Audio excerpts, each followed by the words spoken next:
أهلا بكم إلى هذه الساعة الإخبارية نقدمها لكم من بين سبورتس الإخبارية في قطر، والبداية بفقرتنا اليومية الخاصة بأخبار كأس العالم فيفا قطر 2022 مع تبقي 10 أيام على ضربة البداية. إذن أعلن مدرب المنتخب المغربي وليد الركراكي عن قائمة اللاعبين المشاركين في كأس العالم فيفا قطر 2022، حيث كانت أكبر المفاجأة عودة المهاجم عبد الرزاق حمد الله مهاجم الاتحاد السعودي.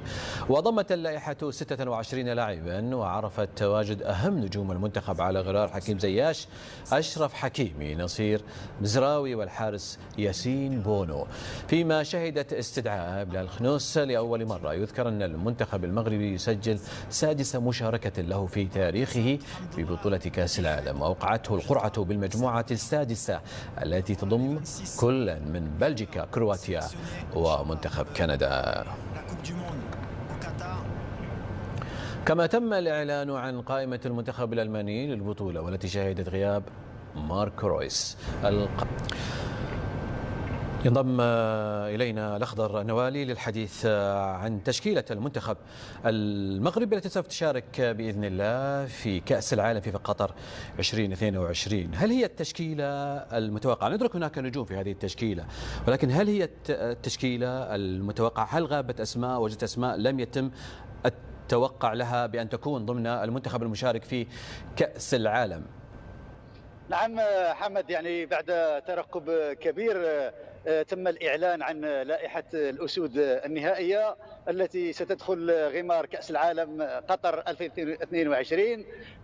الملاحظات الأولى أنه ليست هناك أي مفاجآت باستثناء عودة حمد الله والمنادات على اللاعب بلال خنوس لاعب نادي جينك البلجيكي. تواجد أغلب العناصر المعتمدة سابقا في عهد وحيد خليلوزيتش. إذن وليد الركراكي لم يقم بانقلاب كبير في موضوع اللائحة، حافظ على التشكيل بنسبة كما كان يصرح سابقا بطبيعة الحال، وهذا بالنسبة لأي مدرب يحاول أن يقيم نوع من الاستقرار داخل هذه اللائحة، يقيم نوع من التآلف بين العناصر. بالنسبة لخريطة انتشار اللاعبين، اهتم وليد الركراكي بالنجوم الجدد، لا سيما مهاجم نادي أساسونا عبد الصمد الزلزولي، ولاعبي الدوري الإيطالي ولد جديرة وعبد الحميد الصابري. ثم المنادات لأول مرة عن بلال الخنوس لاعب جينك البلجيكي، لاعب شاب 18 سنة،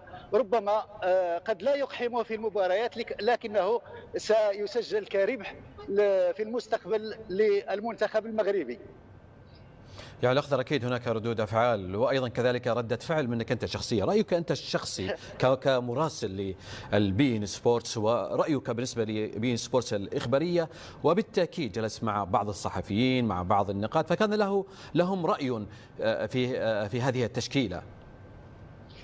في الحقيقة حمد، يعني يبقى أبرز رأي وأبرز رد فعل سواء مني شخصيا أو في أغلب الأوساط الكروية، وهو عودة حمد الله إلى تشكيل الأسود.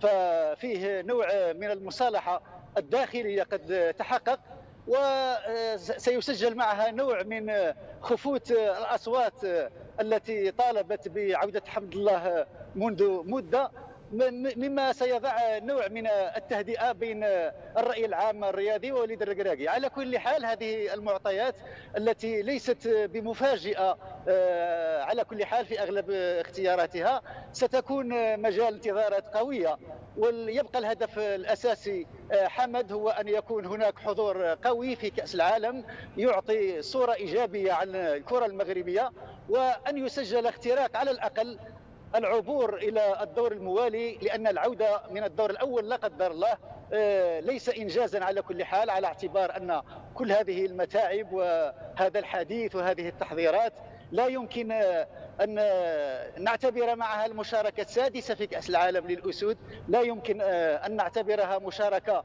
كما يقال من أجل المشاركة، أي مشاركة استعراضية وشكلية، بل الرأي العام الرياضي ينتظر أن تسجل الأسود بصمة قوية في كأس العالم.